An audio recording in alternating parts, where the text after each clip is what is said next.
शिक्षा प्रणाली में 2020 में कई बड़े बदलाव किए गए हैं। 34 साल में ऐसा पहली बार हुआ है। आइए ज़रा नज़र डालते हैं। नई शिक्षा नीति 2020 school education board exam graduation degree में हुए बड़े बदलाव। जानिए 20 खास बातें। केंद्र सरकार ने बुधवार को नई शिक्षा नीति को मंजूरी दे दी है। करीबन 34 साल बाद आई शिक्षा नीति में स्कूली शिक्षा से लेकर उच्च शिक्षा तक कई बड़े बदलाव किए गए हैं। बच्चे पर से बोर्ड परीक्षा का भार कम किया जाएगा और उच्च शिक्षा के लिए भी सिर्फ एक नियामक होगा। पढ़ाई में बीच में छोड़ने पर पहले की पढ़ाई बेकार नहीं होगी। 1 साल की पढ़ाई पूरी करने पर सर्टिफिकेट और 2 साल की पढ़ाई पूरे करने पर डिप्लोमा सर्टिफिकेट दिया जाएगा। प्रधानमंत्री नरेंद्र मोदी की अध्यक्षता में हुई मंत्रिमंडल बैठक में नई नीति पर मुहर लगा दी गई है। इसमें 2030 तक प्री प्राइमरी से लेकर उच्चतम माध्यमिक तथा 100% उच्च शिक्षा में 50% प्रवेश दर हासिल करने की बात कही गई है। शिक्षा पर सरकारी खर्च 4.43% से बढ़ाकर जीडीपी का 6% करने का लक्ष्य है। आइए जानते हैं ये खास बातें। स्कूल में 10+2 खत्म, अब शुरू होगा 5+3 5 3+4। अब स्कूल के पहले 5 साल में प्री प्राइमरी स्कूल की 3 साल की कक्षा 1 और कक्षा 2 सहित फाउंडेशन स्टेज शामिल होंगे। इन 5 सालों की पढ़ाई के लिए एक नया पाठ्यक्रम तैयार होगा। अगले 3 साल का स्टेज कक्षा 3 से 5 तक का होगा। इसके 3 साल का मिडिल स्टेज आएगा, यानी कक्षा 6 से 8 तक का स्टेज। अब छठी से बच्चों को प्रोफेशनल और स्किल शिक्षा दी जाएगी। स्थानीय स्तर पर भी इंटर्नशिप करवाई जाएगी। चौथा स्टेज कक्षा 9 से 12वीं तक का 4 साल का होगा। इसमें छात्रों को विषय चुनने की आज़ादी होगी। साइंस और गणित के साथ फैशन डिज़ाइनिंग भी पढ़ाने की आज़ादी होगी। पहले कक्षा 1 से 10 तक सामान्य पढ़ाई होती थी। कक्षा 11 से विषय चुने जाते थे। अभी तक सरकार स्कूल पढ़ाई कक्षा से शुरू होती थी, लेकिन नई शिक्षा लागू होने के बाद पहले बच्चों को 5 साल के फाउंडेशन स्टेज से गुजरना पड़ता है। फाउंडेशन स्टेज के बाद आखिरी 2 साल पहली कक्षा और दूसरी कक्षा के साथ होंगे। 5 साल के फाउंडेशन स्टेज के बाद बच्चा तीसरी कक्षा में जाएगा, यानी सरकारी स्कूल में तीसरी कक्षा से ही पहले बच्चे के लिए 5 लेवल और बनेंगे। 5+3+3+4 के नए स्कूल एजुकेशन सिस्टम में पहले 5 साल 3 से लेकर 8 साल के बच्चों के लिए, उसके बाद 3 साल 8 से 11 साल के बच्चों के लिए, उसके बाद 3 साल 11 से 14 साल के बच्चों के लिए और स्कूल में सबसे आखिर के 4 साल 14 से लेकर 18 साल के लिए बच्चों के लिए निर्धारित किए गए हैं। दूसरा पॉइंट यह है कि छठी कक्षा से रोजगारक शिक्षा होगी। नई शिक्षा को अंतिम रूप देने के लिए बनाई गई समिति का नेतृत्व कर रहे डॉक्टर कुस्ती रंगन ने कहा कि अब छठी कक्षा से ही बच्चों को प्रोफेशनल और स्किल की शिक्षा दी जाएगी। स्थानीय स्तर पर इंटर्नशिप भी कराई जाएगी। व्यवस्थित शिक्षा और कौशल विकास पर जोर दिया जाएगा। नई शिक्षा नीति बेरोजगार तैयार करेगी। स्कूल में ही बच्चों को नौकरी के लिए ज़रूरी प्रोफेशनल शिक्षा दी जाएगी। पॉइंट 3, 10वीं और 12वीं की बोर्ड परीक्षा आसान होगी। 10वीं एवं 12वीं की बोर्ड परीक्षा में कई बदलाव किए जाएंगे।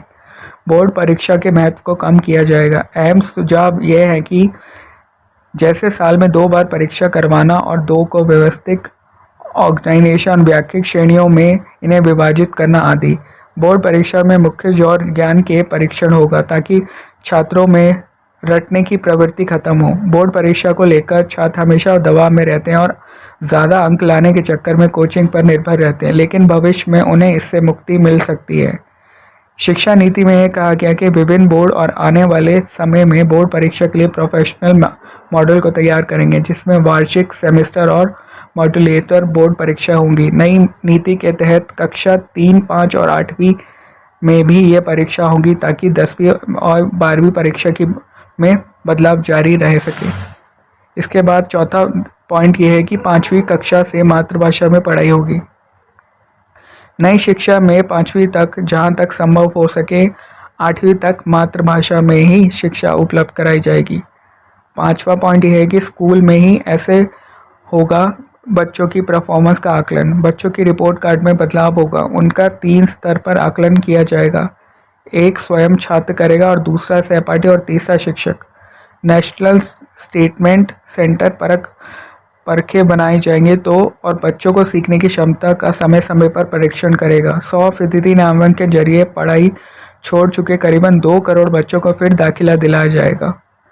छठा पॉइंट ये है, ग्रेजुएशन में 3 से 4 साल की डिग्री, मल्टीपल एंट्री और एजुकेटेड सिस्टम। उच्च शिक्षा सचिव अमित खेरे ने बताया कि नई नीति में मल्टीपल एंट्री और एजुकेशन बहुस्तरीय प्रवेश और निकासी व्यवस्था लागू की जाएगी। आज की व्यवस्था में अगर 4 साल की इंजीनियरिंग पढ़ना और 6 सेमेस्टर पढ़ने के बाद कई कारणवश आगे नहीं पढ़ पाते तो कोई उपाय होता है, लेकिन मल्टीपल एंट्री और एजुकेशन सिस्टम में 1 साल की सर्टिफिकेट, 2 साल के बाद डिप्लोमा और 3-4 साल के बाद डिग्री मिल जाएगी। यह छात्रों के हित में एक बड़ा फैसला है। 3 साल की डिग्री उन छात्रों के लिए जिन्हें हायर एजुकेशन नहीं लेनी है और शोध में ही जाना है। वहीं शोध में जाने वाले 4 साल की डिग्री करनी होगी। 4 साल की डिग्री करने वाले स्टूडेंट 1 साल में MA कर सकेंगे। नई शिक्षा के मुताबिक यदि कोई छात्र इंजीनियरिंग कोर्स को 2 वर्ष में छोड़ देता है तो उसे डिप्लोमा प्रदान किया जाएगा। इससे इंजीनियरिंग छात्र को बड़ी राहत मिलेगी। 5 साल का संयुक्त ग्रेजुएट मास्टर कोर्स लाया जाएगा।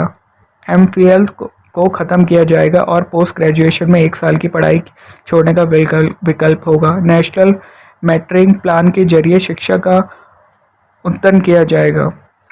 इसके बाद 7वां पॉइंट ये है कि नई नीति में MPhil ख़त्म होगा।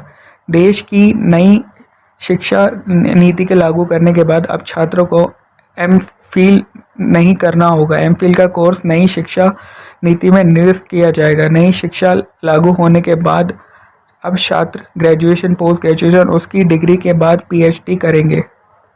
4 साल का ग्रेजुएशन डिग्री प्रोग्राम, फिर MA और उसके बाद MPhil की सीधा PhD कर सकते हैं।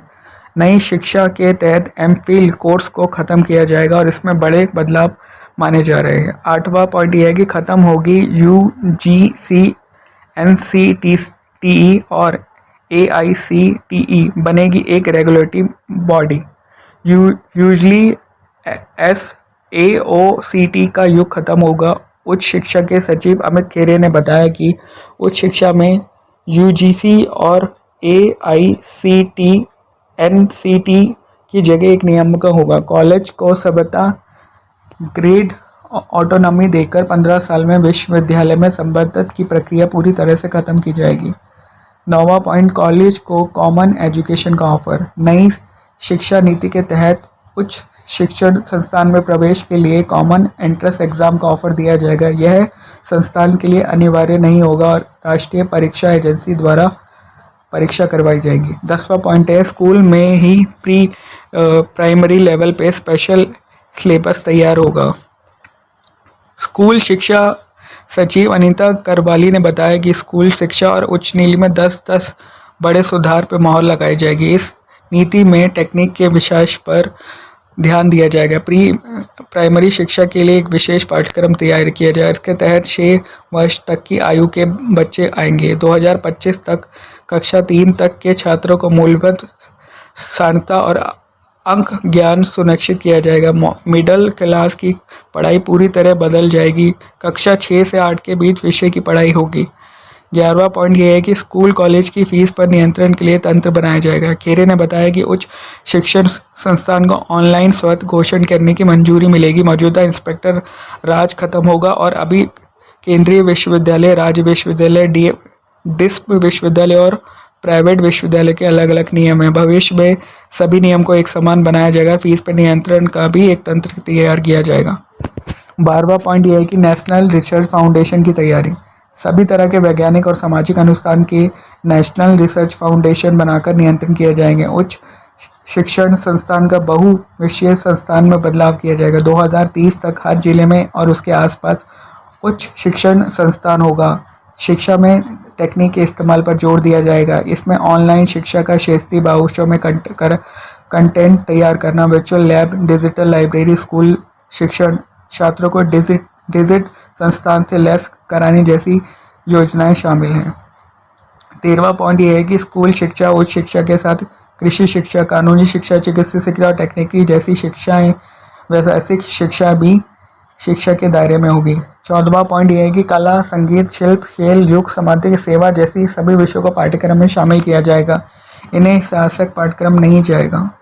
15वां पॉइंट है कि ऑनलाइन एजुकेशन पर जोर। नए सुधारों में टेक्नोलॉजी और ऑनलाइन एजुकेशन पर जोर दिया जाएगा। कंप्यूटर, लैपटॉप और फ़ोन इत्यादि के जरिए ऐप का इस्तेमाल करके शिक्षण को रोचक बनाने की बात कही गई है। 16वां पॉइंट ये है कि हर जिले में कला, कैरियर और खेल संबंधी गतिविधियों में भाग लेने के विशेष बोर्डिंग स्कूल के रूप में बाल भवन स्थापित किए जाएंगे। 17वां पॉइंट ये है कि अभी हमारे यहाँ टीम्स यूनिवर्सिटी, सेंट्रल यूनिवर्सिटी और स्टेट ऑनलाइन यूनिवर्सिटी के लिए अलग अलग नियम हैं। नई एजुकेशन पॉलिसी के तहत सभी के लिए नियम समान होंगे। MHRD का नाम बदला जाएगा। मानव संसाधन विकास मंत्रालय MHRD का नाम बदलकर शिक्षा मंत्रालय कर दिया गया है। 19वां पॉइंट यह है कि त्रिभाषा फार्मूला। विद्यार्थी के सभी स्तरों को उच्च शिक्षा में संस्कृत को एक विकल्प चुनने का अवसर दिया जाएगा। त्रिभाषा फार्मूले में यह विकल्प शामिल होगा कि इसके मुताबिक किसी भी विद्यार्थी को कोई भी भाषा नहीं थोपी जाएगी। भारत के अन्य पारंपरिक भाषाएं सहित केवल के रूप में उपलब्ध होगी। विद्यार्थी को एक भारत श्रेष्ठ भारत के तहत 6 से 8 ग्रेड के दौरान किसी भी भारत की भाषाओं पर आनंददायक परियोजना गतिविधि में भाग लेना होगा। कोरियानी, थाई, फ्रेंच, जर्मन, स्पेनिश, पुर्तगाली, रूसी भाषाओं को माध्यमिक स्तर पर पेश किया जाएगा। 20वां पॉइंट यह है कि विदेशी यूनिवर्सिटी को भारत में कैंपस खोलने की अनुमति और स्कॉलरशिप पोर्टल का विस्तार। नई शिक्षा में विदेशी विश्वविद्यालय को भारत में कैंपस खोलने की अनुमति मिलेगी। एक्सपर्ट का कहना है कि इससे भारत के स्टूडेंट को विश्व के बेस्ट इंस्टीट्यूट और यूनिवर्सिटी में एडमिशन ले सकेंगे। उन्हें विदेश नहीं जाना पड़ेगा। SC, ST, OBC और SEDCS स्टूडेंट के नेशनल स्कॉलरशिप पोर्टल को बढ़ाया जाएगा। NCP 2020 के तहत स्कूल से दूर रह रहे लगभग 2 करोड़ बच्चों को मुख्य धारा में वापस लाया जाएगा।